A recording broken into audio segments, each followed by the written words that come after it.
అందరికీ హృదయపూర్వకమైన వందనాలు తెలియజేస్తున్నాను. ఆరాధన అనే ఈ వర్షిప్ ఏదైతే ఉన్నదో ఆంగ్లో స్పానిష్ మూలము ఇది వర్షిప్ కాదు, కానీ వర్త్షిప్ అంటే వర్త్ అంటే యోగ్యత. ఆరాధన అనేది మనము వర్షిప్ అని పిలుస్తున్నాము కదా, దానికి మూలంలోనికి మనం వెళ్తే అది వర్త్షిప్.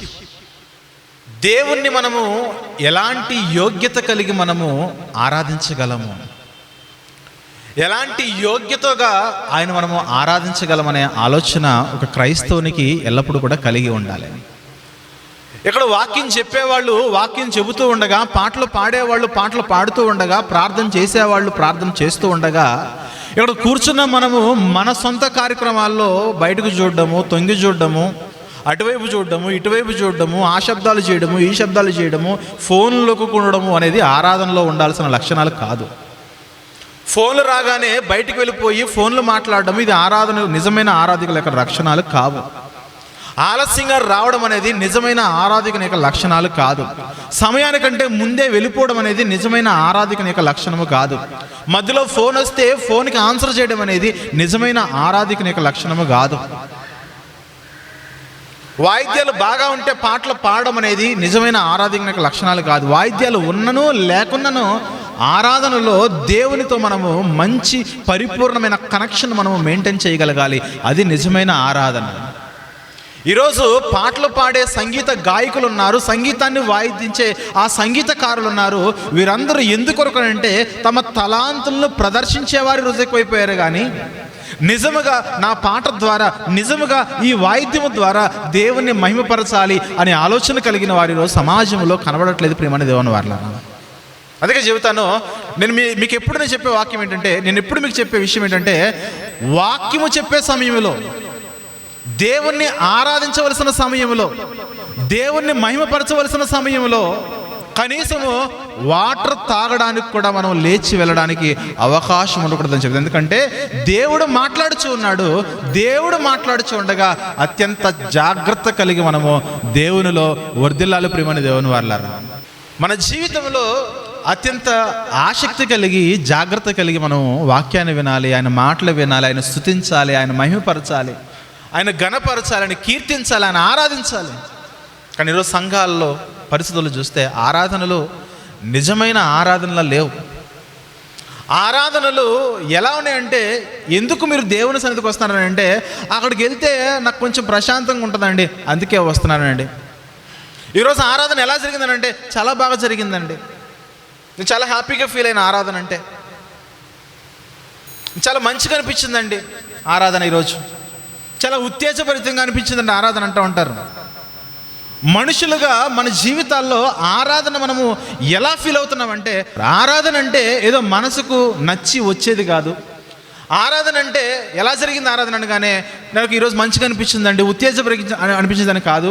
వ్యక్తిగత ఆనందం కొరకు మనం దేవుని సన్నిధికి రావడం కాదు, వ్యక్తిగత ఆనందం కొరకు పాటలు పాడడం కాదు, వ్యక్తిగత సంతోషం కొరకు ప్రార్థన చేయడం కాదు, వ్యక్తిగత సంతోషం కొరకు మనం వాక్యం వినడం కాదు. కానీ ఆరాధన అంటే నిజముగా దేవుణ్ణి మహిమపరచాలి. అది ప్రార్థన ద్వారా, పాటల ద్వారా, వాక్యము ద్వారా, అర్పణల ద్వారా, బల్ల ద్వారా, ప్రతి విషయము ద్వారా మనందరి జీవితాల్లో మనం దేవుని సన్నిధిలో మనము ఆరాధించవలసిన వారుగా మనం ఉండాలి. ప్రియమైన దేవుని వల్ల. కానీ ఈరోజు ఆరాధన ఎలా అయిపోయినాయంటే, వ్యక్తిగత ఆనందము కొరకే, వ్యక్తిగత కోరిక కొరకే, నేను ఆరాధనకి వెళితే నేను ఎన్నో పొందుకోగలనని ఏదో పొందుకున్నట కొరకు దేవుని సన్నిధికి వచ్చేవారు ఈరోజు సంఘాల్లో 99.9% అలాగే ఉన్నారు. దేవుని సన్నిధికి వెళ్తే దేన్నో ఒకదాన్ని నేను పొందుకోగలను, ఏది లేకపోయినా మనశ్శాంతిని నేను పొందుకోగలను. ఆరాధన అనేది మనశ్శాంతిని పొందుకున్నట్టు కొరకు రావాల్సింది కాదు. ఆరాధన అంటే దేవుణ్ణి మనస్ఫూర్తిగా హృదయాంతరంగంలో నుంచి మనం స్తుతించగలగాలి. క్రైస్తవ్యంలో 3 చాలా ప్రాముఖ్యమైనవి. మొదటిది ప్రార్థన, రెండవది కృతజ్ఞతాస్తుతి, మూడవది ఆరాధన. ప్రార్థన వేరు, కృతజ్ఞతాస్తుతి వేరు, ఆరాధన వేరు. ఈ 3 వేరు వేరు. ఎక్కడికి వెళ్తున్నారండి? ప్రార్థనకి వెళ్తున్నామండి. నో, ఆరాధనకి వెళ్తున్నామని చెప్పాలి. అర్థమవుతుందా? ఎక్కడికి వెళ్తున్నారంటే, ఎక్కడికి వెళ్తున్నారు? ప్రార్థనకి వెళ్తున్నా. ప్రార్థనకు కాదు మనం వచ్చేది, ఆరాధనకు వస్తున్నాము. ఎక్కడికి వెళ్తున్నారండి? కృతజ్ఞతలు చెల్లించడానికి. కృతజ్ఞతలు చెల్లించడానికి కాదు, ఆరాధనకు రావాలి. ఏంటి? ప్రార్థన వేరు, కృతజ్ఞతాస్తుతి వేరు, ఆరాధన వేరు అంటే. అవును, ఈ మూడు వేరు వేరు పదాలు, ఈ మూడు వేరు వేరు కార్యాలు. ప్రార్థన కృతజ్ఞతాస్తుతి ఒకటి కాదు, ప్రార్థన ఆరాధన ఒకటి కాదు, ప్రార్థన ఆరాధన కృతజ్ఞతాస్తుతి ఈ మూడు కూడా వేరు వేరు పదాలు. ప్రియమైన దేవుని వారలారా, ఒక ఉదాహరణ చెప్తాను. ప్రార్థన అంటే ఏంటి చెప్పండి? ప్రభువా, నేను కష్టాల్లో ఉన్నాను, నన్ను రక్షించు నాయన అంటే అది ప్రార్థన. మన ప్రార్థన ఆలకించి దేవుడు మనల్ని రక్షించాడు. అప్పుడు మనము కృతజ్ఞతాస్తుతి చెల్లించాలి. నా రక్షక, నన్ను రక్షించినందుకు, ప్రభువా నన్ను రక్షించినందుకు నీకు వందనాలు నాయన. ఇది కృతజ్ఞతాస్తుతులు అంటే థ్యాంక్స్ చెప్పడం. అంటే ప్రార్థనకు కృతజ్ఞతాస్తుతికు చిన్న తేడా తెలిసింది. ప్రార్థన అంటే ఏంటి? ప్రభువా నేను కష్టాల్లో శ్రమల్లో ఉన్నాను, నన్ను ఆదుకో, నన్ను రక్షించమని చేస్తే అది ప్రార్థన అవుతుంది. కృతజ్ఞతాస్తుతి అని అంటే దేవుడు చేసిన మేలును మనం జ్ఞాపకం చేసుకుని, ప్రభువా నన్ను రక్షించినందుకు నీకు వందనాలు నాయన, కృతజ్ఞతాస్తుతులని చెప్పేదే కృతజ్ఞతాస్తుతి. మరి ఆరాధన అంటే ఏంటి? ఆరాధన అంటే ఏంటంటే దేవుడు ఏమై ఉన్నాడో తెలుసుకుని ఆయనను సన్నుతించడమే ఆరాధన. అంటే దేవుడు నన్ను రక్షించిన వాడు, ప్రభువా నా రక్షకుడా, విమోచకుడా, నేను నిన్ను సన్నుతిస్తాను అని సన్నుతించేదే ఆరాధన. There is lot of difference. ఇక్కడ చాలా వ్యత్యాసం ఉన్నది. మొదటి వ్యత్యాసము ప్రార్థన, ప్రభువా నేను కష్టాల్లో ఉన్నాను, నన్ను రక్షించు. రెండోది, కష్టాలు తీరిపోయిన తర్వాత కృతజ్ఞతాస్తుతి చెల్లిస్తాము, ప్రభువా నన్ను రక్షించినందుకు నీకు వందనాలు. మూడోది ఆరాధన. ఆరాధన ఏంటంటే నా రక్షక, నా విమోచకుడా, నా తండ్రి, నా కాపరి, నా పోషకుడా, సర్వశక్తిమంతుడా, సర్వాధికారి, నా జీవాధిపతి, నా జీవమును పోషిస్తున్నవాడా, నడిపిస్తున్నవాడా, నా కాపరి అని దేవుడు ఏమై ఉన్నాడో అది ఎరిగి ఆయన దగ్గరకు వచ్చి, ఆయన సన్నిధికి వచ్చి ఆయన చేసిన కార్యాలను మనము జ్ఞాపకము చేసుకొని ఆయన స్తుతించడము, ఆయన సన్నుతించడమే నిజమైన ఆరాధన. ప్రియమైన దేవుని వారలారా, అంటే ఇక్కడికి వచ్చేది ప్రార్థించడానికి కాదు, ఇక్కడికి వచ్చేది స్తుతులు చెల్లించడానికి కాదు, దేవుడు ఏమై ఉన్నాడో ఎరిగి ఆయన మనము సన్నుతించాలి. అది నిజమైన ఆరాధన. కానీ ఈరోజు ఎలా అయిపోయిందంటే ఆరాధనలన్నీ కూడా ప్రార్థనలు అయిపోయాయి. ఆరాధనలన్నీ కూడా ప్రార్థనలు అయిపోయాయి. ప్రభువా ఇక్కడ నొప్పి, అక్కడ నొప్పి, అది బాలేదు, ఇది బాలేదు, ఎంతసేపు కూడా ఇక్కడికి వచ్చి కూడా దేవుణ్ణి వాయగొడతాం. కానీ ప్రభువా ఇక్కడ నువ్వు చేసిన మేలును బట్టి, ప్రభువా నీవు మహోన్నతుడివి, నువ్వు పరాక్రమశాలివి, నువ్వు కీర్తనీయుడివి, నువ్వు ఎంతో గొప్పవాడివి, మహిమ ప్రభావం కలిగిన వాడివి, బలము కలిగిన వాడవని ఆయన యొక్క కలిగిన గుణాలను బట్టి, ఆయన కలిగిన సామర్థ్యం బట్టి, ఆయన చేసిన మేలును బట్టి మన జీవితాల్లో మనం ఆయన్ని మనము స్తుతించేవారుగా ఉండాలి. అది నిజమైన ఆరాధన. చరిత్రలో ప్రపంచానికి నిజమైన ఆరాధన నేర్పింది దావీదు గారే. ఆరాధన అంటే ఎలా ఉండాలో ఆయన జీవితంలో నేర్పించింది ఆయనే. ఆయనను మించిన తోపంటూ ఎవరు ఉండరు ఎక్సెప్ట్ జీసస్ క్రైస్ట్. యేసుక్రీస్తు తర్వాత మానవాళిలో గొప్ప ఆరాధికుడు ఎవరైనా ఉన్నారంటే అది దావీదు మహారాజు గారే. కాబట్టి నిజమైన ఆరాధన ఏంటో ఒకసారి బైబిల్లోకి వెళ్దాము. కీర్తన గ్రంథములో 96వ కీర్తన, కీర్తన గ్రంథములోని 96వ కీర్తన మొదటి వచనము చూద్దాం ఒకసారి. మొదటి వచనం కాదు, 4వ వచనం చూద్దాం. ప్రియమైన దేవుని వారలారా, ఇక్కడ దేవుణ్ణి ఆరాధిస్తూ సన్నుతిస్తూ రాయబడిన కీర్తన ఇది. యెహోవా మహత్యము కలవాడు.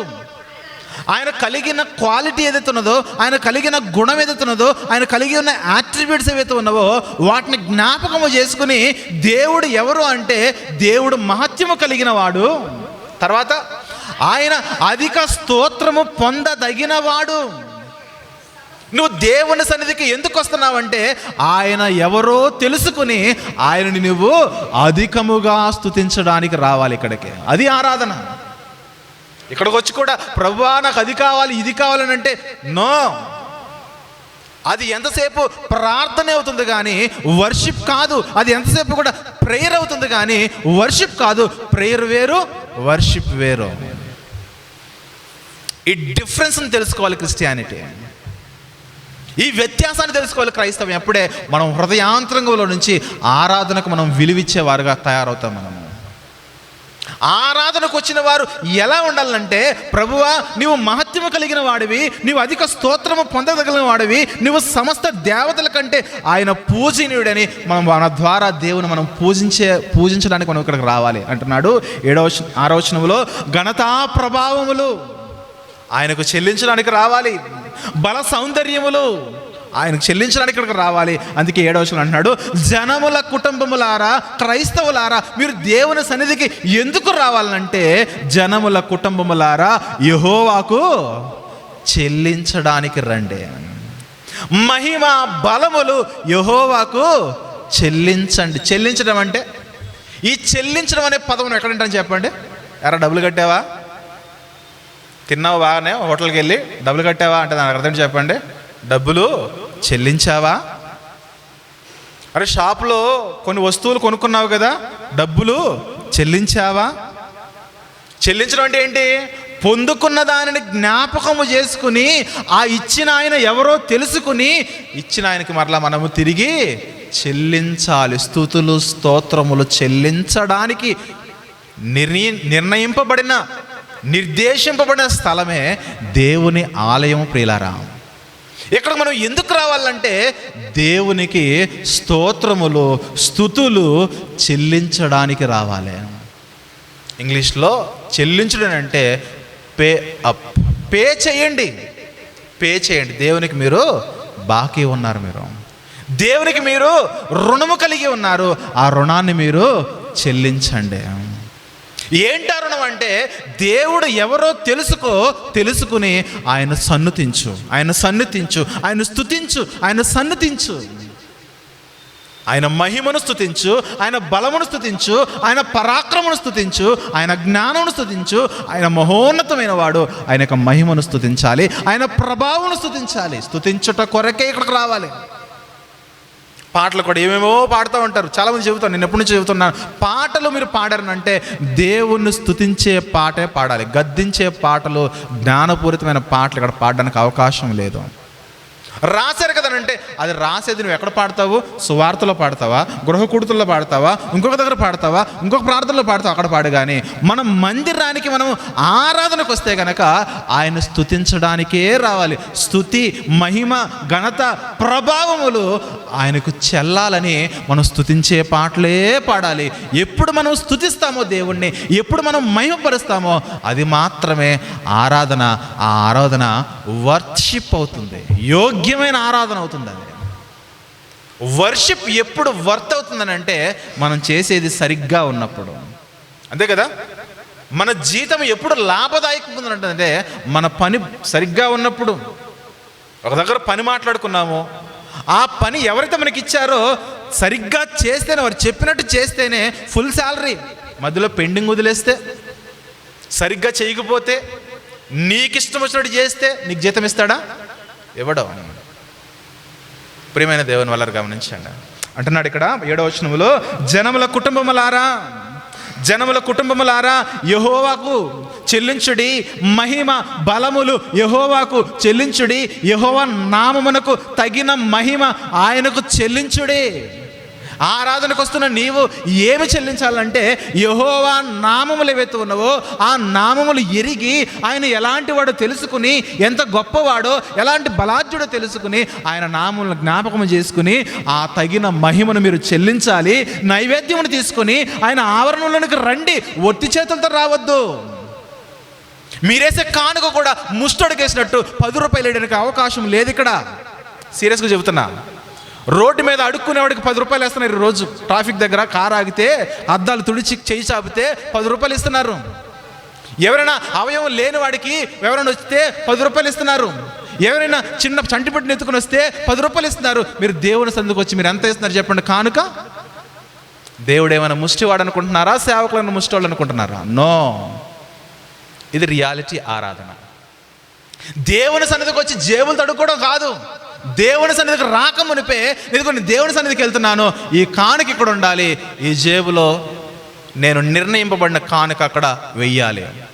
మనం ఎలా చేస్తాం చెప్పనా, చూసుకుని ఏది చిన్న నోట తీసి ఆ చిన్న నోట మరలా అందరూ చూస్తే అవమానమని ఎవరికి కనబడకుండా గుప్పుడంతా బిగించుకుని ఎవరికి కనబడకుండా ఆ కానుకల సంచిలో అలా వేస్తాం. అది కాదు ఆరాధన అంటే, అది కాదు. ఇదిగో నేను దేవుని సన్నిధికి వెళ్తున్నాను, ఈరోజు నేను ఇవ్వబడిన కానుక ఏదైతున్నదో ఆ కానుక నేను ముందుగా నిర్ణయించుకుని రావాలి. నైవేద్యం అన్నాడు అక్కడ, అర్పణ. నీ అర్పణ ఏదైతే ఉన్నదో ఆ అర్పణ నీ సంపాదనలో నుంచి దేవుని కొరకు, దేవుని పరిచర్య కొరకు ముందుగా నిర్ణయించుకుని రావాలి. అర్థమవుతుందా? నిజం చెప్తే ఇంత కఠినంగా ఉంటుంది. నాకు మొహమాటం కాబట్టి ఎప్పుడు ఇలాంటి మాటలు నేను చెప్పను, కానీ వాక్యము ప్రేరేపిస్తుంది. నిజమే చెప్పు నాయన, నిజమే చెప్పు, సత్యమే చెప్పాలి. ఎందుకంటే ఇది యథార్థమైన పరిచర్య, ఇది యథార్థవంతమైన పరిచర్య. ఈ యథార్థవంతమైన పరిచర్యలో కొద్ది మంది ఉన్నా సరే ఒక్క ఆత్మ కూడా విడవబడకూడదు అనేది నా టార్గెట్. నా టార్గెట్ ఏంటంటే, మీరు అనుకుంటారు వెళ్ళినా పర్లేదు, వెళ్ళకపోయినా పర్లేదు అని అంటే, రాని వారిని బట్టి నేను ఎంత కలత చెందుతానో, ఎంత వేదన పడతానో నాకు తెలుసు. ఈ సీటు ఖాళీ ఉందంటే ఈ వారం ఈ సీట్లు, పోయిన వారం ఈ సీట్లో ఎవరున్నారు నాకు తెలుసు, ఆ పక్క సీట్లో ఎవరు కూర్చున్నారో తెలుసు, ఆ ఖాళీగా ఉన్న సీట్లో ఎవరు కూర్చున్నారో నాకు తెలుసు. వారు రానందుకు నేను ఎంత వేదన పడతానో నాకు కూడా తెలుసు. ఎందుకంటే నేను చేస్తున్న సేవ డబ్బులను సమకూర్చుకోవడానికో ఆస్తులను సమకూర్చుకోవడానికి చేస్తున్న సేవ కాదు. ఆత్మలు సంపాదించాలి, భారము కలిగి పరిచర్య చేయాలి. ప్రతి ఒక్కరు కూడా నిజమైన ఆరాధికులుగా మారాలి. ప్రతి ఒక్కరు కూడా దేవునికి వెళ్ళిపోవాలి. చాలా సంఘాలు చూస్తే అంత సమకూర్చబడుతుంది, సమకూర్చబడిన తర్వాత తీరిగ్గా నడిపిస్తూ ఉంటారు, అప్పుడు వస్తాడు సేవకుడు. నేను అలా కాదు, మీ అందరికంటే ముందు వస్తాను. నేను అలా కాదు, వెళ్ళిపోవడం కూడా మీ అందరికంటే లేట్గా వెళ్తాను నేను. ఎందుకంటే చెప్పంటే బాధ్యత ఎక్కువ, నాకు భారం ఎక్కువ. నాకు అలాంటి భారము సంఘమంతా కలిగి ఉండాలి అంటున్నాడు ఇక్కడ. నైవేద్యము తీసుకుని ఆయన ఆవరణంలోనికి రండి. 9వ వచనంలో పరిశుద్ధాలంకారమును ధరించుకుని యెహోవాను నమస్కారము చేయుడి సర్వభూజనులారా. ఆయన సన్నిధిని వనకండి. ఈ మాట వనకాలి. మనము ఆరాధనకు వస్తే ఊపించుకుంటూ రావడం కాదు, ఎప్పుడంటే అప్పుడు రావడం కాదు, నీ ఇష్టం వచ్చినప్పుడు రావడం కాదు, మధ్యలో లేచెళ్ళిపోవడం కాదు, మధ్యలో రావడం కాదు. నీకంటే ఒక టైం సెన్స్ ఉండాలి. ఆ టైంకు నువ్వు రావాలి, ఆ నిర్ణయించబడిన టైం వరకు ఉండాలి. ఆరాధన కంప్లీట్గా నువ్వు చేయాలి. ప్రారంభం మొదటి స్తుతి ప్రార్థన నుంచి ఎండింగ్ ఆశీర్వాదం వరకు నువ్వు ఉండాలి. ఆత్మీయంగా అందరినీ పలకరించాలి. తర్వాత నువ్వు వెళ్ళడానికి అవకాశం. ఎందుకు ఉండట్లేదు భయం మనకు దేవుడు అంటే? మనకు ఉద్యోగం ఇచ్చిన యజమానులు ఫోన్ చేస్తే గడగడలాగు వెళ్ళిపోతున్నామే. సార్ మేడం అనుకుని వెళ్తున్నాం. ఎప్పుడు ఏ అర్ధరాత్రి ఫోన్ చేసినా వాళ్ళకి అందుబాటులో ఉంటామే. మరి దేవునికి ఎందుకు మనం అందుబాటులో ఉండలేకపోతున్నాము? దేవుని కార్యాలయంలో ఎందుకు ఉండలేకపోతున్నాం? ఏది మనలో నిజమైన ఆరాధన ఎక్కడుంది చెప్పండి? నిజమైన భక్తి ఎక్కడుంది చెప్పండి? చినుకు వాన పడితే ఆగిపోతాం. ఎందుకు ఆలస్యం ఏంటంటే వాన పడిందండి. ఆ వాన పడితే వాన ఎందుకు పంపించాడు చెప్పనా? నీ విశ్వాసాన్ని పరీక్షించడానికి పంపించాడు దేవుడు వానని. వాన తనంతట తాను రాదు, దేవుడు పంపితేనే వస్తుంది వాన. ఎందుకంటే వర్షం అనేది దేవుడు ఆజ్ఞ ఇస్తే వచ్చేది వర్షం ఈ లోకానికి. మనమే బుద్ధిహీనత కలిగి ప్రార్థన చేస్తాం, ప్రభువా ఈ వర్షాన్ని నీ ఆధీనంలో ఉంచుకో ప్రభువా. అది ఆధీనం తప్పదు, దేవుని ఆధీనం ఎప్పుడు తప్పదు. వర్షము దేవుడు ఎంత కొలిచైతే పంపిస్తాడో అంత వర్షం పడుతుంది. అర్థమవుతుందా? దేవుని ఆధీనంలో ఉన్నది వర్షము. ఎందుకు వనకట్లేదు ఆయన సన్నిధిలో? ఆయన సన్నిధి, ఆయన సంఘం అంటే ఎందుకు మనకు భయం కలగట్లేదు? ఎందుకు మనకు భారము కలగట్లేదు? ఎందుకు మనం బాధ్యతగా ఉండలేకపోతున్నాము? నిజమైన ఆరాధికులుగా మనం ఎప్పుడు మారతాం చెప్పండి? ఎప్పుడు మారతాము నిజమైన ఆరాధికులుగా? ఎప్పుడు మారాలి చెప్పండి? ప్రియమైన దేవుని సంగమా, గమనిస్తున్నారు కదా, ఎప్పుడు మనం దేవునిలో అభివృద్ధి చెందగలం, ఎప్పుడు మనం దేవునిలో ఎదగగలం? ఇలాగే ఉండి చచ్చిపోతే మన ఆత్మలు పరలోకానికి వెళ్తాయా? వెళ్ళవు కదా, వెళ్ళవు. అవకాశమే లేదు.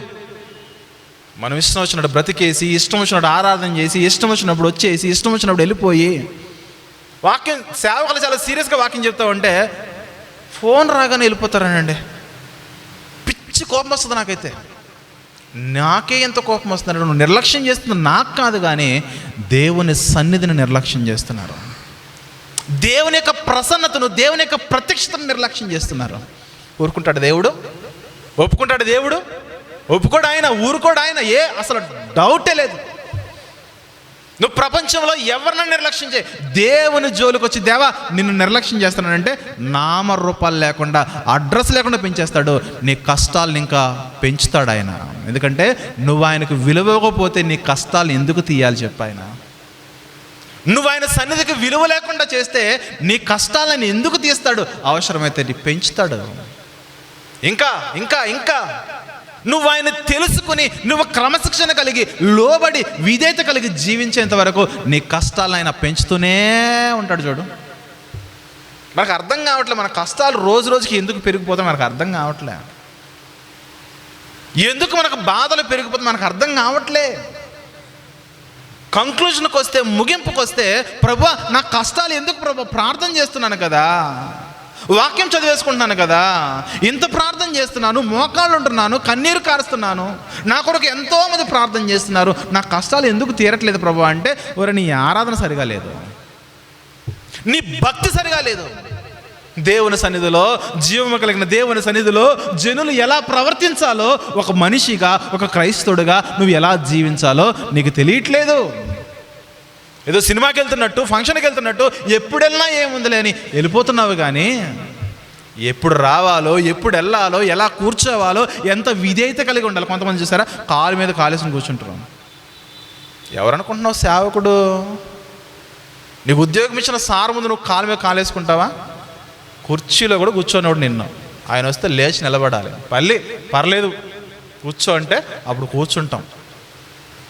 ఇక్కడ సేవకుడు అంత సీరియస్గా వాక్యం చెబుతూ ఉంటే కాలు మీద కాలేసుకుని కూర్చోవడం అదేం ప్రవర్తన? అది మంచిది కాదు, అది మంచిది కాదు. జీవము కలిగిన దేవుని సంఘములో జనులముగా మనం ఎంత తగ్గించుకుంటే మన ఆత్మీయ జీవితానికి అంత మంచిదని లేఖనం సెలవిస్తుంది. ప్రియమైన దేవుని వారలారా, చెప్పాను కదా, ప్రార్థన వేరు, కృతజ్ఞతాస్తుతి వేరు, ఆరాధన వేరు. ప్రభువా నాకు అనారోగ్యం ఉంది నాయన, నాకు ఆరోగ్యం ఇవ్వు నాయన అని చేస్తే అది ప్రార్థన అవుతుంది. దేవుడు ఆరోగ్యాన్ని ఇస్తాడు. ఆరోగ్యం ఇచ్చిన తర్వాత ప్రభువా నాకు ఆరోగ్యం ఇచ్చినందుకు నీకు వందనాలు నాయన అనేది కృతజ్ఞతాస్తుతి. అది మరి ఆరాధన అంటే ఏంటి? ఆరోగ్య ప్రదాత, ఈ ఆరోగ్యం నీవిచ్చిందే నాయన, అందును బట్టి నేను నిన్ను స్తుతిస్తున్నానని చెప్పేది ఆరాధన. ఈ 3 సెంటెన్సులు కూడా వేరు వేరు స్వభావం కలిగిన కార్యాలేవే. అవగాహన కలిగి ఉండాలి. ఇలాంటి బోధ ఉన్నదా సంఘాల్లో? కొట్టేవాడు కొడతాడు, ఎగిరేవాడు ఎగురుతాడు, గెంతేవాడు గెంతుతాడు, సౌండ్ పెంచేవాడు పెంచుతాడు, మ్యూజిక్ పే చేస్తారు. ఈ ఉజ్జీవంగా బాగా బాగా బాగా వాళ్ళు పాడుతూ ఉంటే కన్నీళ్ళు కారుస్తున్నారే కానీ అరే జరుగుతున్న ఆరాధన ఏంటి అసలు అని ఆలోచన అసలు ఏమైనా ఉందా? అసలు ఆరాధన అంటే ఏంటో కనీసం అవగాహన ఉండి చేస్తున్నారా?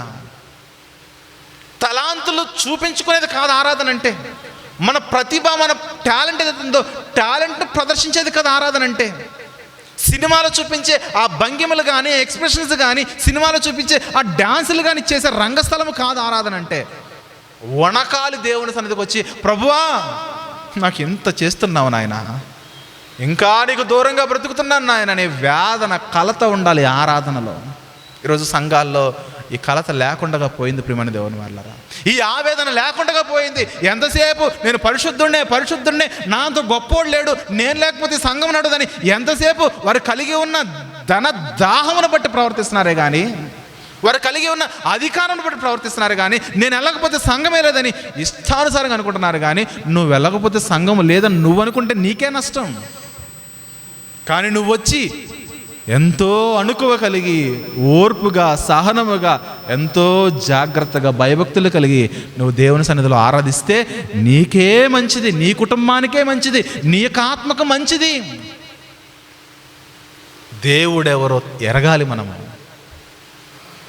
దేవుడు ఎవరో ఎరిగిన వారే నిజమైన ఆరాధన చేయగలరు. మరి దేవుడెవరో ఎలా తెలుస్తుందనంటే థియాలజీ తెలియాలి. దేవుడెవరో మనకు తెలియాలంటే థియాలజీ తెలియాలి. అందుకే థియాలజీ నేర్పిస్తున్న సంఘానికి ఫ్రీగా. ఎందుకు చెప్పనా? దేవుడెవరో తెలిస్తేనే సంఘము అభివృద్ధి చెందుతుంది. దేవుడెవరో తెలిస్తేనే సంఘము అభివృద్ధి చెందుతుంది. సంఘంలో ఉన్న ప్రతి ఆత్మానుసారంగా ప్రవర్తించగలుగుతారు. దేవుడెవరో తెలియకుండా ఆయన మనం ఎలా ఆరాధించగలము? అడుగుతున్నా, దేవుని గురించి మీకు ఏం తెలుసు అంటే ఏం చెప్పగలరో చెప్పండి. నాకు తెలియదండి, నాకు సిగ్గండి, నాకు భయం అండి, అంతగా నేను ఏమి ట్రైనింగ్ చేయలేదండి, నాకు అంతగా ఏం తెలియదండి. మరి ఏం చేస్తున్నావు సంఘాల్లో సంవత్సరాల తరబడి? సంఘాల్లో సంవత్సరాల తరబడి ఏం చేస్తున్నావు? ఏం ఎలగబెడుతున్నావు చెప్పు. అర్థమవుతుందా? దేవుడెవరో సరిగ్గా తెలియకుండానే ఆరాధన చేస్తే మీ ఆరాధన యోగ్యమైన ఆరాధన కాదు. మీ ఆరాధన యోగ్యమైన ఆరాధన కాదు. చూద్దాం ఒకసారి ప్రకటన గ్రంథము 4వ అధ్యాయము. ప్రకటన గ్రంథములోని 4వ అధ్యాయము 10-11 వచనాలు చూద్దాం ప్రియమైన దేవుని వారలారా. ప్రకటన గ్రంథం 4వ అధ్యాయం 10-11 వచనాలు చూస్తే, ఆ 24 పెద్దలు సింహాసనమందు ఆసీనుడయుండ వాణి ఎదుట సాగిలపడి, ఇది ఆరాధన. దేవుని సన్నిధిలో సాగిలపడి, మనం సరిగ్గా ప్రార్థన అంటే మోకాళ్ళు వేసి కింద కూడా దేవుని చూడండి. ప్రార్థన చేసుకుందామంటే తీరిగ్గా కూర్చుంటాం చూడండి, మోకరించడం చూడండి. అంటున్నారు ఈ 24 పెద్దలు ఎక్కడ? పరలోకములో చూస్తున్న విజువల్స్ ఇవి. అంటున్నాడు, దేవుని ఎదుట సాగిలపడి యుగయుగములో జీవించుచున్న వానికి నమస్కారము చేయుచు, ప్రభువా మా దేవా, నీవు సమస్తమును సృష్టించితివి, నీ చిత్తమును బట్టి అవి ఉండెను, దానిని బట్టే సృష్టింపబడును గనక నీవే మహిమ ఘనత ప్రభావములు పొందనర్హుడు అని చెప్పుచు, తమ కిరీటాలు ఏవైతే ఉన్నవో, తమకున్న గొప్పతనాలు ఏవైతే ఉన్నవో, తమ ఆధిక్యతలు ఏవైతే ఉన్నవో, వారు కలిగి ఉన్నవి ఏవైతే ఉన్నవో వాటిని పక్కన పెట్టేసి దేవుని దగ్గరకు వచ్చి సాగిలపడి నమస్కరించి దేవునికి వారు స్తుతిస్తున్నారు ప్రియమైన దేవుని వల్ల. అది ఆరాధన. వారికున్న కిరీటాలు పక్కన పెట్టారట. దేవుణ్ణి స్తుతించే సమయంలో వారికున్న కిరీటాలు పక్కన పెట్టారు. మన కిరీటాలు పక్కన పెడతామా?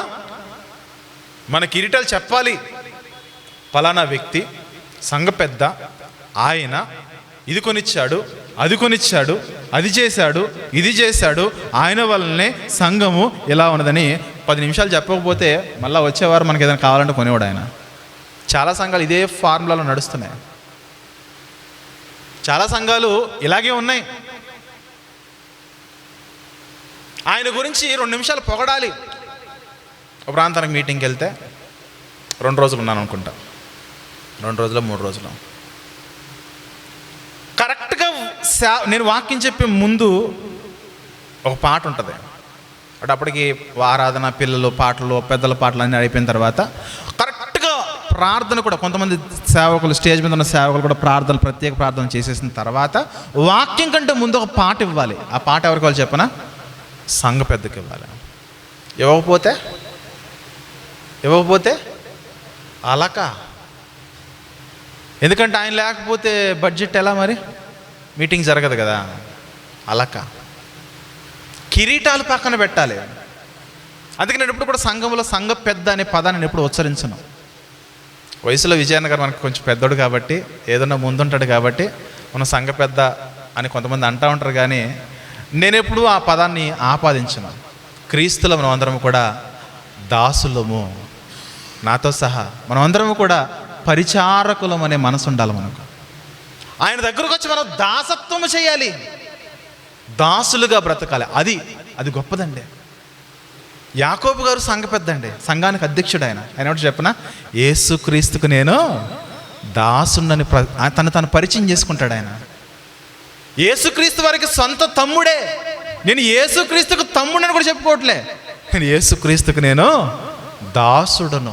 ఆదిమ సంఘానికి అధ్యక్షుడని చెప్పుకోవట్లేదు, ఆదిమ సంఘానికి నేను దాసుడును. అందుకే బ్రతుకున్నంతకాలం ఈ సంఘం ఉంటే ఈ సంఘంలో సంఘ పెద్దలు ఉండరు, సంఘ పెద్దల యొక్క అజమాయిషీలు ఉండవు. దాసులమే, పరిచారకులమే, మనం అందరము కూడా పనివారమే. ఎవరెక్కువ పని చేస్తే వారు దేవుని సన్నిధిలో గొప్పవారుగా, మంచి ఆరాధికులుగా వారు ఎంచబడతారు ప్రియమైన దేవుని వాళ్ళరా. అలా ఉండాలి మన జీవితం. వీరి కిరీటాలు పక్కన పెట్టారు. దేవుని ఆరాధనకు వస్తున్నామంటే మన ఉద్యోగం బయట ఎంత పెద్దదైనా సరే ఇక్కడికి వచ్చి సైలెంట్గా అవసరమైతే చీపురు పట్టుకోవాలి, ఊడ్చేయాలి, చెత్త ఎత్తేయాలి. చెత్త ఎత్తడానికి ఏమీ లేదనుకోండి, చేత్తో కూడా ఎత్తేయాలి. అలా ఉండాలి మన పరిస్థితి. అలా ఉండాలి మన ఆత్మీయ తగ్గింపు జీవితం అనేది. కొంతమందికి మొదటి పాట ఇస్తే నచ్చదు. ఎందుకు నచ్చదు? మొదటి పాట ఏంటంటే, మొదటి పాట పాడే స్థాయి నాది, వాక్యం కంటే ముందు పాడాలి నేను, అది నా స్థాయి అంటాడు. Shut up your mouth. మొదటి పాట, మొదటి ప్రార్థన ఎదుగుతున్నదో అది దేవునికి చాలా ఇష్టం. గుర్తుపెట్టుకోండి బాగా. మొదటి పాట, మొదటి ప్రార్థన దేవునికి చాలా ఇష్టం. ఎందుకంటే వాళ్ళు ముందొస్తారు, ఆసక్తి కలిగి వస్తారు. దయచేసి ఎవరు కూడా కొంచెం ఆ తర్వాత వీళ్ళ తర్వాత అలాంటి కన్ఫ్యూజన్లో ఉండకండి. మొదటి పాట నేను పాడతా అనే ముందు రావాలి సంఘానికి. అది నిజమైన ఆరాధన యొక్క తత్వము, అది నిజమైన ఆరాధన యొక్క లక్షణాలు. ఇక ఆరాధనలో భాగంగా ఒకసారి అబ్రహాము ఆరాధన చూద్దాం. ఒకసారి అబ్రహాము ఆరాధన చూస్తే ఆదికాండం 22వ అధ్యాయంలో 3వ వచనము చూద్దాం ఒకసారి. ఆదికాండం 22వ అధ్యాయము 2వ వచనం చూద్దాం. 2వ వచనము. అప్పుడు ఆయన, అబ్రహాము, నీకు ఒక్కడైన నీ కుమారుణ్ణి అనగా నీవు ప్రేమించు ఇస్సాకును తీసుకుని మోరియా దేశమునకు వెళ్ళి అక్కడ నేను నీతో చెప్పబోవు పర్వతములలో ఒకదాని మీద దహన బలిగా అర్పించు. అర్పించడం అంటే ఆరాధన. ఆరాధన అంటే ప్రభువా నాకు ఇది కావాలని అడుక్కునేది కాదు. ఆరాధన అంటే అడుక్కునేది అని చెప్పండి, ప్రార్థన. ఆరాధన అంటే ఏంటి? ప్రభువా నా నుండి నేను నీకు ఏమి ఇవ్వగలను అనేది ఆరాధన. నేను నా నుండి నీకు ఏమి ఇవ్వగలను అనేది ఆరాధన. అర్పణ. ఏ అర్పణ అడుగుతున్నా చెప్పండి? అబ్రహాము 4 కిలోల బంగారం తీసుకురా, ఒక 10 కిలోల వెండి తీసుకురా అనలేదు అక్కడ. ఎందుకంటే అబ్రహాం గారికి అప్పుడు బంగారం వెండి కుప్పలు ఉండేది. దాన్ని అడగలే. ఏమడిగాడు? సంతానం లేక లేక లేక లేక లేక లేక 100 ఏండ్లకు ఒక కుమారుడు పుడితే ఆ కుమారుని అడుగుతున్నాడు దేవుడు, అబ్రహాము నువ్వు ప్రేమించి ఇస్సాకు నాకు ఇవ్వంటే అబ్రహాం ఏం చేశాడు? దేవునికి అర్పణ చెల్లించడం అనేది చాలా అవసరము. కుమారుడా పోనీ నాకు రక్షించబడాలంటే నిజమైన ఆరాధకుడుగా ఉండాలి. కుమారుని అడిగావు ప్రభువా, ఇచ్చేస్తాను. 5వ వచనం ఏమన్నాడు చెప్పండి? 5వ వచనంలో తన పనివారితో మీరు గాడిదతో ఇక్కడనే ఉండడి, నేనును ఈ చిన్నవాడును అక్కడికి వెళ్ళి దేవునికి మొక్కి, దేవునికి మేము ఆరాధన చేస్తాం. ఏంటి అక్కడ మొక్కడం అంటే? వీళ్ళిద్దరికి వెళ్ళి మొక్కి వస్తారా? అబ్రహాము చేసిన ఆరాధన చెప్పండి. మొక్కి రావడం కదా ఆరాధన అంటే. ఆ ఇస్సాకును ఆ బలిపీఠం మీద పేర్చి కత్తెత్తి సంహరించి బలి అర్పించాలి. అది ఆరాధన. అక్కడ ధర్మశాస్త్రం ఇవ్వకమునుపు ఉన్న ఆరాధన అది. ఆ ఆరాధనలో ఇస్సాకును బలి ఇచ్చుటయే నిజమైన ఆరాధన. ఆ రోజు ధర్మశాస్త్రం ఇచ్చిన తర్వాత, యేసుక్రీస్తు పుట్టిన తర్వాత తూర్పు దేశపు జ్ఞానులు వస్తారు యేసుక్రీస్తును చూడడానికి. మత్తయి సువార్త 2వ అధ్యాయం 2వ వచనం చూద్దాం ఒకసారి. మత్తయి సువార్త 2వ అధ్యాయం 2వ వచనం చూద్దాం ఒకసారి. యూదుల రాజుగా పుట్టినవాడు ఎక్కడ ఉన్నాడు? తూర్పు దిక్కున మేము ఆయన నక్షత్రమును చూచి ఆయనను పూజింపవచ్చితిమి. ఆ రాజు ఎక్కడున్నాడు చెప్పండి? ఆ రాజును మేము మహిమపరచాలి, ఆ రాజును మేము స్తుతించాలి, ఆ రాజును మేము సన్నతించాలి, ఆ రాజును మేము ఆరాధించాలని చెబితే ఇదిగో ఆ నక్షత్రాన్ని ఫాలో అయ్యే వారు వెళ్ళిపోతే అక్కడ 10వ వచనంలో వారు ఆ నక్షత్రమును చూచి అత్యానందభరితులై ఇంటిలోనికి వచ్చి తల్లి అయిన మరియను శిశువును చూచి సాగిలపడి. జ్ఞానులండి, జ్ఞానము కలిగిన వారు పశుపాలుడై ఉన్న యేసుక్రీస్తు యొద్దకు వచ్చి సాగిలపడుతున్నారు. సాష్టాంగ నమస్కారం చేసి వాళ్ళు ఏం చేస్తున్నారు చెప్పండి? వాళ్ళ ఆరాధనలో ఆయన పూజించి తమ పెట్టెలు విప్పి బంగారమును, సాంబ్రాణిని, బోళమును కానుకలుగా సమర్పించారట. అర్పణ. ఏది మన ఆరాధనలో అర్పణలు ఎక్కడున్నాయి చెప్పండి? మన ఆరాధనలో ఒకనాటి అబ్రహాము ఆరాధనలో కుమారుని ఇచ్చేశాడు, ఒకనాటి తూర్పు దేశపు జ్ఞానుల ఆరాధనలో బంగారమును, బోళములను, కానుకలను ఇచ్చి యేసుక్రీస్తు వారు ఆరాధించారు. ప్రియమైన దేవుని వారలారా, అది ఉండాలి నిజమైన ఆరాధకుని యొక్క లక్షణం. చెప్పాను కదా, ది ఫైనల్ వర్షిప్ అని అంటే ఎవరిదనంటే యేసుక్రీస్తు వారిది. యేసుక్రీస్తు వారు ఇస్సాకు ఆ మరణం నుంచి, ఆ బలిపీఠం నుంచి తప్పించుకున్నాడు. కానీ యేసుక్రీస్తు వారు తన దేహాన్ని ఇచ్చి తన శరీరాన్ని ఇచ్చి దేవుణ్ణి మహిమపరిచాడండి. అది వండర్ అంటే.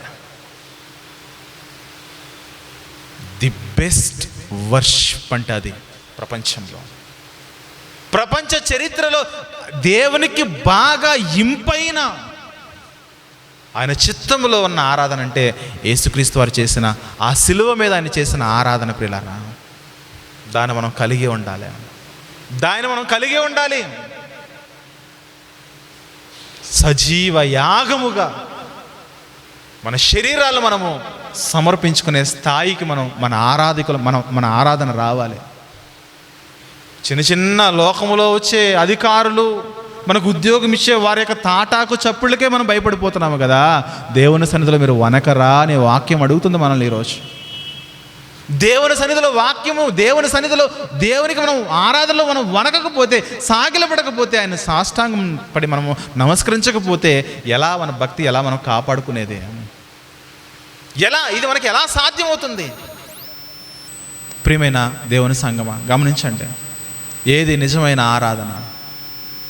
ఆయన మహిమను వెతకాలి, ఆయన కీర్తిని వెతకాలి, ఆయన గొప్పతనాన్ని వెతకాలి. అందుకే దావీదు భక్తుడు ఏమన్నా చెప్పండి, నా ప్రాణమా యెహోవాను సన్నుతించాలి. ప్రార్థన చేయాలే, సన్నుతించు అంటే ఆరాధించు ఆయన్ని. నా ప్రాణమా యెహోవాను సన్నుతించుము, నా అంతరంగంలో ఉన్న సమస్తమా ఆయన పరిశుద్ధ నామమును సన్నుతించుము. ఆయన చేసిన ఉపకారంలో దేన్ని మర్చిపోవద్దు. నువ్వు దేన్ని మర్చిపోయినా సరే నీ ఆరాధన పరిపూర్ణము కాదు. దేనిని మర్చిపోవద్దు. ఇది 103వ కీర్తన. 104వ కీర్తనలో ఏం రాశాడు చెప్పండి? 104వ కీర్తనలో, నా ప్రాణమా యెహోవాను సన్నుతించుము, యెహోవా నా దేవా. ఏమన్నాడమ్మా?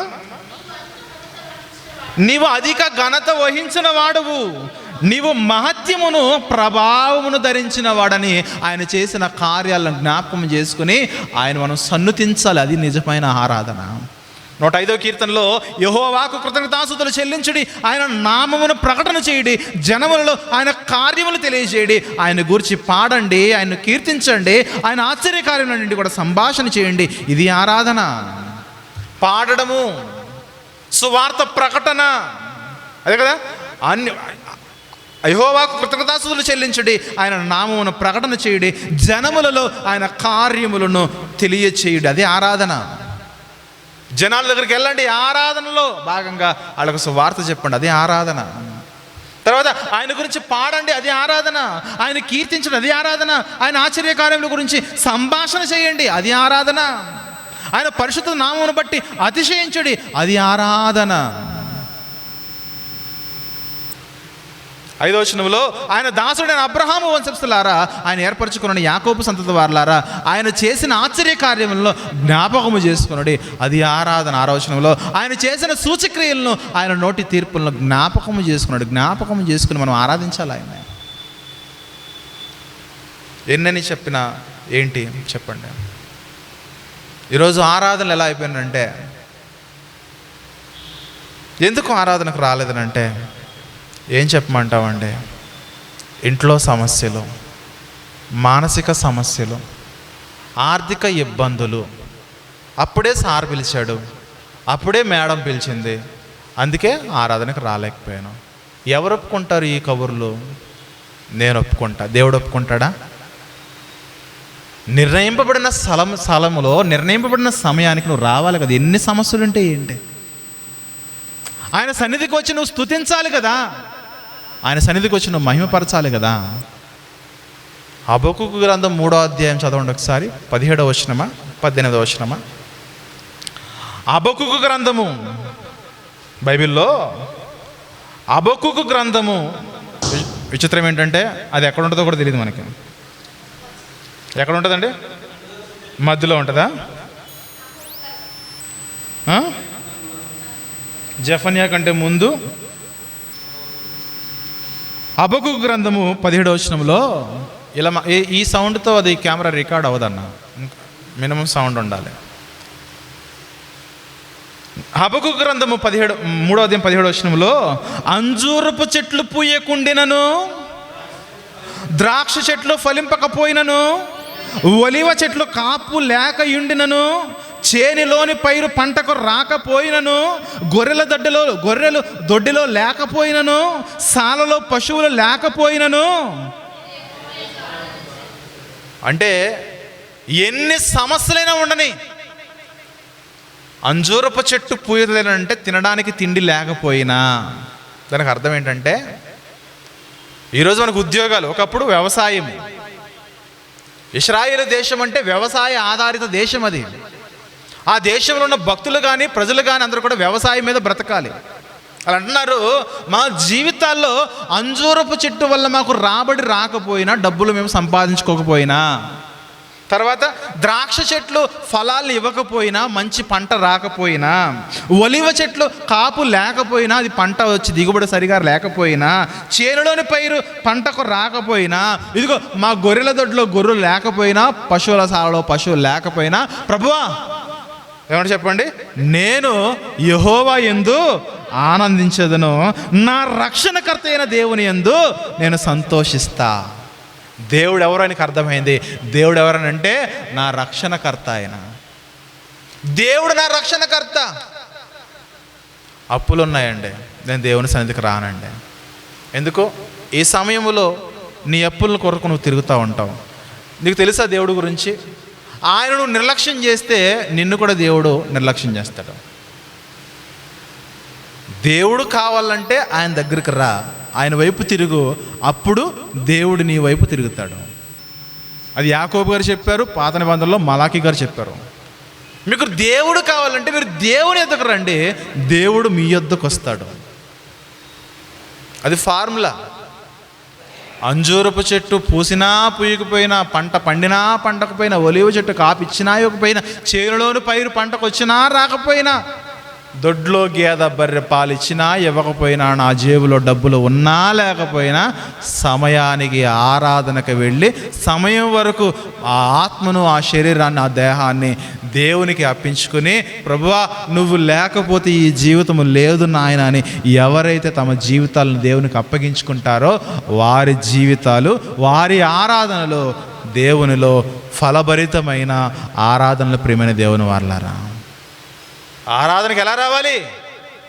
చేతులు ఊహించుకుంటూ వస్తాం కాదు, అర్పణలు తీసుకుని రావాలి.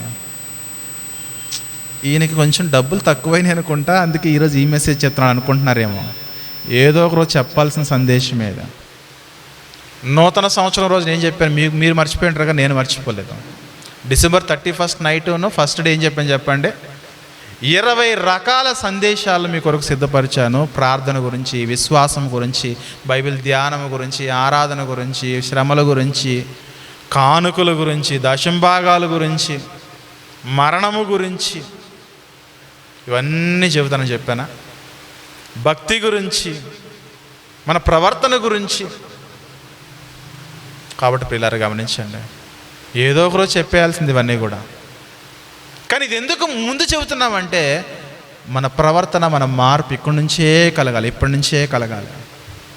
అప్పుడు మన జీవితాల్లో నిజమైన భక్తిలో మనము ఎదగలం. ప్రియమైన దేవుని వాళ్ళరా, మన ఆరాధన, మన అర్పణలు అంగీకారం అవ్వాలంటే యెషయా గ్రంథం 56వ అధ్యాయంలో, యెషయా గ్రంథము 56వ అధ్యాయములో 6వ వచనము అనుకుంటా, చూద్దాం ఒకసారి. 7వ వచనము, యెషయా గ్రంథము 56వ అధ్యాయం 7వ వచనములో, నా ప్రార్థనా మందిరములో వారిని ఆనందింపజేసేదను, నా బలిపీఠం మీద వారు అర్పించు దహన బలులను నాకు అంగీకారములగును. బలులు ఏవైతే ఉన్నవో, అర్పణలు ఏవైతే ఉన్నవో మీరు గమనించండి, అవి దేవుడు అంగీకరించాలట. మనం వేస్తున్న 10 రూపాయలు దేవుడు అంగీకరించాలి. ఒక ఇన్సిడెంట్ చెప్తా. బాగా నలిగిపోయింది, బాగా చిరిగిపోయింది 10 రూపాయల కాగితం. అలవాట్లో పొరపాటుగా దాన్ని అన్ని 10 రూపాయలు కలిపి పెట్టేశా. ఒక షాప్కి వెళ్ళి 3 10 రూపాయల నోట్లు ఇస్తే దానిలో ఒకటి బాగాలేదు. ఆమె ఏమన్నదో చెప్పనా, మీరు ఇవ్వకపోయినా పర్వాలేదు కానీ మోసం చేయకండి అంది. చచ్చిపోయింది ప్రాణం. ఆ 10 రూపాయలు నాకెక్కడదనంటే కానుకల సంచులోది. అంటే మీకు పనికిరాని 10 రూపాయల నోటు నాకు ఎలా పనికి వస్తుంది? అర్థమవుతుందా? ఆమె అన్న మాట, మీరు 10 రూపాయలు ఇవ్వకపోయినా పర్లేదు కానీ నన్ను మోసం చేయకండి. నేను మోసం చేసేవాడినా? నో. ఎవరైనా డబ్బులు షాప్లో వాళ్ళు కౌంటింగ్ సరిగా వేసుకోకపోతే నేను కౌంటింగ్ వేసి చెప్తాను మీకే 10 రూపాయలు వస్తుందని. అలాంటి క్యారెక్టర్ నాది. అంటే వేసే నోటు కూడా ఇది బయట ఇస్తే ఇది మనకు చెల్లితేనే అయ్యగారికి చెల్లుతుంది. అది ఉండాలి. నీకు చెల్లని నోటు నాకు కూడా చెల్లదు. బాగా మరకలు అంటిపోయిన నోటు, బాగా మురికి అంటిపోయిన నోటు, 500 నోటు వేస్తే ఈయన తీసుకోడు. ఆయన రెంట కట్టాలి కదా, 500 తీసుకుంటాడా? ఇది బాగాలేదండి అంటాడు, ఇది బాగాలేదంటాడు. అప్పుడు నేనేం చేయాలి? మరలా అది నేను పక్కన పెట్టేసి మళ్ళీ నేను 500 సమకూర్చుకుని మళ్ళీ ఆయన కట్టాలి. ఆయన ఊరుకోడు కదా. అర్థమవుతుందా? అంటే మనం ఇస్తున్న అర్పణ ఏదైతున్నదో ఆ అర్పణ దేవుడు చూస్తాడు. చూసి అది యాక్సెప్టా అన్యాక్సెప్టా అనేది దేవుడు అక్కడ నిర్ణయిస్తాడు. ఎస్, నీవిచ్చిన అర్పణ అంగీకారమే అన్నాడా? వాక్యంలో అన్నాడా? ఏమన్నాడు చెప్పండి? నా ప్రార్థనా మందిరంలో వారిని తోడుకుని వారిని ఆనందింపజేసేదను, నా బలిపీఠం మీద వారు అర్పించు దహన బలులను నాకు అంగీకారములగును. దేవుడు అన్నీ చూస్తాడు. బీద వెధవరాలు 2 నాణాలు ఎందుకు అంగీకారమైనంటే ఆమె స్థితిని చూశాడు. ఆమె ఏమీ లేని స్థితిలో దేవుని మహిమపరిచింది. తనకున్న 2 నాణాలు వేసింది, దేవుని మహిమపరిచింది. అక్కడ 100 రూపాయలు వేసినాడు ఉన్నాడు, 200 వేసినాడు ఉన్నాడు, కానీ వాడు గ్రేట్ కాదు. ఎందుకంటే ఈ 2 రూపాయలు అది అవసరం. అక్కడ ఈ పరిచర్యకు 2 కాసులు చాలా అవసరము, ఆ 2 నాణాలు అవసరము. అంగీకారం అవుతుంది దేవునికి. మనం వేసేది అది చిన్నదా పెద్దదా అనేది దేవునికి యాక్సెప్ట్ చేయాలి. ఆయన దేవుడు ప్రతిదానులకు తొంగి చూస్తాడు. ఆయన చివరికి కానుకల సంచులో కూడా అర్పణలోనికి బలులలోనికి ఆయన చూసి ఇది ఎలా ఉందో ఆయన డిసైడ్ చేస్తాడు. దానిని బట్టి నువ్వు ఎలాంటి ఆరాధికుడువో నువ్వు నిర్ణయింపబడతావు. దావీదు గారండి మందిరం కట్టడానికి నువ్వు వద్దు దావీదు అంటాడు, కానీ మందిరం కట్టడానికి అన్నీ ఇచ్చేస్తాడు. సంపాదించిన ఆస్తి, కూడగట్టిన బంగారం, రత్నాలు, మనులు, బంగారం, వైడూర్యాల సమస్తం మకతం అన్నీ ఇచ్చేసి ఇదిగో బేటా సొలొమోను సరిపోతాయా? సరిపోతే ఇంకా కావాలంటే చెప్పు, మెడలో ఉన్నాయి చెవుల్లో కూడా ఇచ్చేసి మందిరం కట్టాలి. చరిత్రలో దావీదు గారిని గొప్ప భక్తుడిని చేశాను. నేను మిమ్మల్ని మెడలో ఎడగట్లేదు, చెవుల్లో ఎడగట్లేదు. ఈ పరిచర్య ముందుకు వెళ్ళడానికి ఏది అవసరమో అది న్యాయంగా నేను అడుగుతున్నాను. ప్రియమైన దేవుని వాళ్ళారా గమనించండి, నిజమైన ఆరాధికులుగా మన జీవితాలు మనము ముందుకు కొనసాగాలి. అప్పుడే మన జీవితాలు దేవునిలో వర్ధిల్లుతాయి. నిజమైన ఆరాధికులుగా ఉంటేనే, మనం దేవుని సన్నిధిస్తేనే, ఎంతసేపు పొందుకోవడం కాదు కదా. ప్రార్థన చేసి నేను ప్రార్థనాపరుని 24 గంటలు ప్రార్థన చేసి పొందుకోవడం కాదు. క్రైస్తవ్యం అంటే, క్రిస్టియానిటీ అంటే పొందుకోవడం కాదు, జేబులు నింపుకోవడం కాదు, భవనాలు ఇల్లు కట్టుకోవడం కాదు, సేవ చేస్తూ సంపాదించుకోవడం కాదు, దోచుకోవడం కాదు, దాచుకోవడం కాదు. క్రైస్తవ్యం అంటే, సేవ అంటే దేవుడు ఇచ్చిన దానిని మరలా ఆపదలో ఉన్న వారికి, తల్లిదండ్రులు లేని వారికి, విధవరాళ్ళకి, నిజముగా అక్కర్త కలిగిన వారికి ఆ ధనాన్ని మరలా అది వెచ్చించేవారుగా ఉండాలి. చాలామంది నేను చులకనవుతూ ఉంటాను, ఎందుకంటే నాకంటే ఏది లేదు కదా. ఇక్కడ ఎవరికి గౌరవం ఉంటుంది చెప్పండి? కారులో రావాలి, ఒక అంతస్తు 2 అంతస్తుల బిల్డింగ్ ఉండాలి, పెద్ద చర్చ్ ఉండాలి. అలాంటి సేవకుడు వస్తే అది ప్రత్యేకమైన రెస్పెక్ట్ ఉంటుంది, ప్రత్యేకమైన రెస్పెక్ట్ ఉంటుంది. నేను వెళ్ళాలనుకోండి, నథింగ్. అంటే నేను రెస్పెక్ట్ని కోరుకోను. చనిపోయాడు వీరబాబు బ్రదర్. బ్రతుకున్నప్పుడు ఇప్పుడు ఒక మాట అనేవాడు, బ్రదర్ కొంచెం సౌండ్ ఉండాలి, ఆయన ఎప్పుడు ఒక మాట అంటూ ఉండేవాడు, బ్రదర్ మేము చాలా సంవత్సరాల పాటు చాలా సంఘాలకు వెళ్ళాము, కానీ ఏదైనా ప్రార్థన కానీ ఏదైనా ప్రత్యేక కూడిక జరిగినప్పుడు సేవకులు మా ఇంట్లోకి వచ్చేవారు. ప్రార్థన అయిపోయిన తర్వాత ప్రత్యేకంగా వాళ్ళకి పెట్టాల్సి వచ్చేదండి.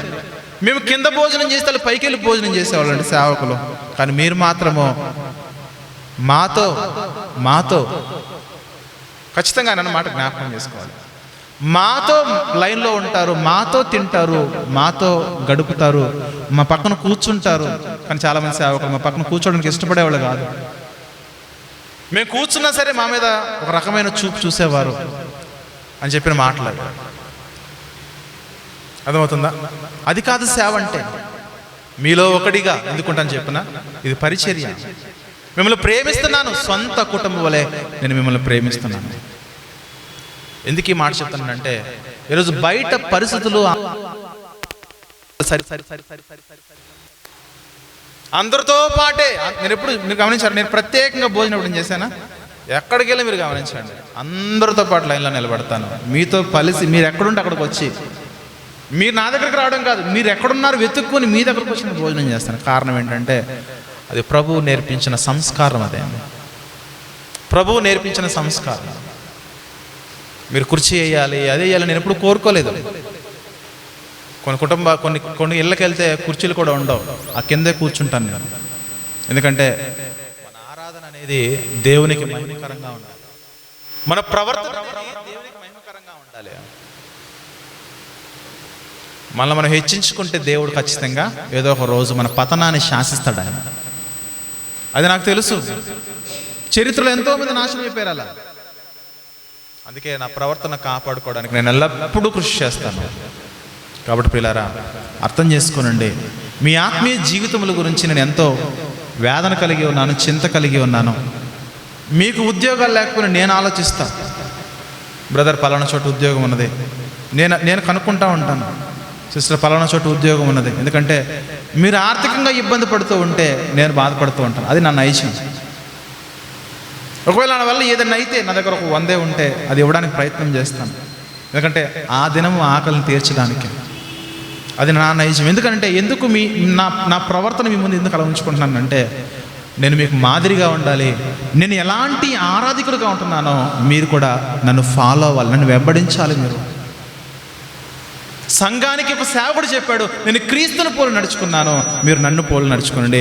ఈరోజు నేను కూడా క్రీస్తుని పోలు నడుచుకుంటున్నాను, మీరు కూడా నన్ను పోలు నడుచుకుని నన్ను వెంబడించండి. సమయానికి రండి, వేదన భారము కలిగి ప్రవర్తించండి, సంఘం పట్ల బాధ్యతతో ఉండండి, పనుల్లో ముందుండండి. Don't care. ఈ సమయము దేవునిదే. అవసరమైతే ఉద్యోగాన్ని కోల్పోండి, కానీ దేవుని మాత్రం కోల్పోవద్దు. ఉద్యోగం కోల్పోతే ఎంత అబుగ్గరు అంటున్నారు. ఏది పూసినా పూయకపోయినా, ఏది కాసినా కాయకపోయినా, ప్రభువా నీ సన్నిధికి వస్తాను, నిన్ను ఆరాధిస్తాను, నిన్ను ఆరాధించకుండా నేను ఉండలేనయ్యా. అలాంటి తెగింపు రావాలి క్రైస్తవ్యంలో. నిజమైన ఆరాధికులకు అలాంటి తెగింపు వస్తుంది. మంచిదండి, ముగించుకుందాం.